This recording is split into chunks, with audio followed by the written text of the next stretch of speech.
Hey, what's going on, everybody? Justin here at Trumful Reads, and in this video, we're going to be doing my January book haul. And actually, this one is a fairly modest book haul for me, so, I'm just trying to be responsible and stuff like that, I guess. I only have 10 books that I bought in the month of January, and 6 out of the 10 were basically thrift store buys, so really cheap. Plus one of the remaining 4 was only like $4. So really I only ended up buying like 3-ish books at like, and even then they were more than half off, so they weren't very that expensive really. Plus they're pretty much like new releases. So I thought I got a really good deal with those. Alright, so let's just get started. We're gonna go with the Encyclopedia of Celtic Wisdom, a Celtic Shaman's Source Book. And this is by Caitlin John Matthews. And basically, this was 50 cents at a thrift store, and I just really enjoyed the artwork. I kind of like the whole aesthetic that was going on. But actually, after opening up too, it's actually full of basically primary source examples from basically Celtic literature, which I thought is really cool. There's different sections on different like Celtic prophecies or different Celtic poems, like vision poems, things like that, like ancestral poems. So I thought stuff like that was just really cool, like interpretation of dreams and stuff. But they were full of primary source examples, as you can see from actual Celtic sources and everything, which is basically why I got it. I just thought that was kind of a cool, just like kind of unique book, I guess, in a way. And like I said, I like the aesthetic. Plus, it's just cool that's full of actual Celtic primary sources. All right, so now let's go on to a set of 5 books that I picked up at the store, and it's the first set of 5 out of 2 sets of 5 of the Chronicles of Amber by Roger Zelazny. As you can see, I don't even know which one is actually, if these are even in the right order. Probably not. But I have to say, the Guns of Avalon. It's gotta be like one of the coolest titles for a book ever. I don't know anything about the Chronicles of Amber other than like it's something like with parallel worlds or something. My friend Tim tried to explain it to me once, but I have absolutely no idea. I'm trying to like look back on it now. But I picked these up because they're a matching set, and it is like a vintage like fantasy series that I want to read at some point. The Chronicles of Amber are definitely kind of like a marker in like the 70s and 80s for like the fantasy genre. So I just think that's really cool, and I'm checking to make sure it's like the 70s because that's what I see. Yeah, 74, 75. So, like when I first started reading fantasy a year ago, I decided, I want to read like all kinds of fantasy. Like I've read like pulp sword and sorcery from like the 20s and 30s. I've got like some vintage like 80s fantasy, some 60s and 70s and stuff. Got stuff from all over the place, so not just the newer releases. So when Tim told me Chronicles of Amber, well, he told me that like a long time ago, and I was like, Roger Zelazny, that vaguely sounds familiar. And then I like looked it up on my phone. I'm like, yeah, I'm just gonna get these like matching paperbacks. I just think it's cool to have like the matching set as well. So we have The Sign of the Unicorn, The Guns of Avalon. Of course, I'm not showing you the books. The Courts of Chaos, 9 Princes in Amber, and The Hand of Oberon. And I can't remember if this is the Corwin cycle or the Merlin cycle, but there's basically 2 sets of 5 in the Chronicles of Amber, I guess. And this is the first set of 5, and like I said, I can't remember if it's the Corwin or the Merlin cycle, but there you guys have it. Alright, so now let's go on to the other 4 books. The first one I've already given to my friend Tim to read because I was so impressed with it, and it's actually a Warhammer book of all things, which I was kind of like, but it was a mass market paper book, and it was like $10 originally, and it was 60% off, so it was like $4. And I'm like, for $3.99, I'm just gonna take the chance on this like Warhammer book, and I actually really loved it.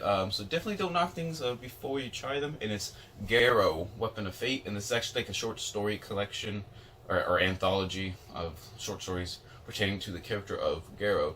And like I said, I really enjoyed it. I'm probably gonna do a book review at some point. But this is part of the Horus Heresy series. If you guys don't know, I didn't know it at the time until like I started like looking a few things up after I started reading. There's Warhammer like Fantasy, Warhammer 40k, and then there's the Horus Heresy. And the Horus Heresy is like 30k, so it takes place like 10,000 years before like the whole 40k universe is doing its thing, I guess. But anyways, I thought it actually had some pretty cool concepts going on. The action was really well written. The pacing was excellent. I just thought overall it was a really good book, and it's not just like fluff battles. I thought it was just gonna be like just battles all the time, and it's definitely not. There's actually some deeper, basically things going on. And there was like one trope I thought I was gonna be like, oh no no no, like as I was reading that short story the whole time I was just like, eh. And then they did a twist on that trope, and I was like, that was actually halfway decent.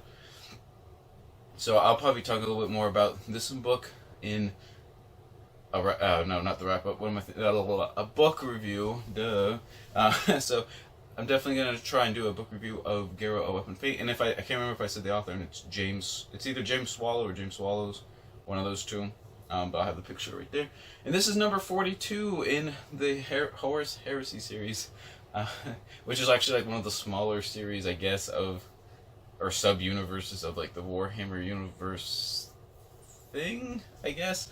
But there's like 54, 55 like right now. Though I have to say I think I'm kind of interested. I'm just gonna start like looking for them because like the latest one that's out is called like Titan Death, and the subtitle is The God Machines Cometh. So that's, I don't know, that's just pretty cool. So yeah, there is Garrow: A Weapon of Fate. Alright, so we also have Aphrodite and the Rabbis, How the Jews Adapted Roman Culture to Create Judaism as We Know It, by Burton L. Visotsky. So yeah, just essentially going off the subtitle and everything, I'm assuming this book is all about how the Jewish people and Judaism as a whole kind of collectively began to assimilate into kind of the wider Greco-Roman monoculture that was obviously like the Mediterranean world at that time period. So basically from the first Roman occupation, so roughly around like the first century BCE or so, down to, well, like, yes, the end of the Roman Empire. You can't really assimilate to something that's not there. But yeah, I'm assuming basically just kind of their like daily living and some of their kind of overarching basically custom stuff, how they changed and basically kind of integrated into Greco-Roman society. I assume that's what this book is about. And if I had to guess, it's probably there's probably going to be a heavy focus on the after temple period, which you guys, if you don't know, in, let's see, what would it be, CE 70, Titus and Vespasian destroyed the main Jewish temple to Yahweh in Jerusalem, and after they sacked everything, it was never rebuilt again. And that's sort of when you have the era of like synagogues and stuff kind of predominating after that. So anyways, like I said, I assume it's going to be a lot on the sort of at the post-temple period in Jewish history, but I'm not sure really what else the book is about, though that's quite a bit to deal with anyway, so I don't know why I'm saying, so I guess that's all the book is about. But yeah, I saw it, and like I said, I'd never heard of it before, but it came out in, I think, 2018, so it's like pretty much brand new as well. And I love a good history book, and this one is, I like social histories that deal with basically daily life or culture of like a particular people, things like that. Like a lot of the time. So I'm always on the lookout for a good social history. Now, like I said, I've never heard of this one, but it sounded like a really interesting topic for a book. So that's why I picked up Aphrodite and the Rabbis. Next up, we have a science-ish book, and it's The Dinosaur Artist, Obsession, Betrayal, and the Quest for Earth's Ultimate Trophy by Paige Williams. And what this is, I believe, is almost like investigative journalism and the idea of like the orchid thief or the drawing behind the glass, like I read in December. But this is all about sort of the underground and black market of dinosaur fossils, essentially, and how some of them are like illegally excavated, or kind of all the gray area of who gets to keep the fossils and where does the money go and stuff. You know, does the country that where the fossils are keep it? Does it the people that find it keep it? Do the sponsors or the college or whatever who's funding the excavation keep it? You know, what museums do they go to? What do you do when people have them making their personal home collections and stuff? So anyways, like I said, this is all about sort of the underground kind of stuff when we're dealing with dinosaur bones, which apparently can be a lucrative market in some corners of society if you know where to look, apparently. So yeah, I thought this sounded really cool, and I read Rise and Fall of the Dinosaurs, so I'm like just really interested in dinosaurs right now.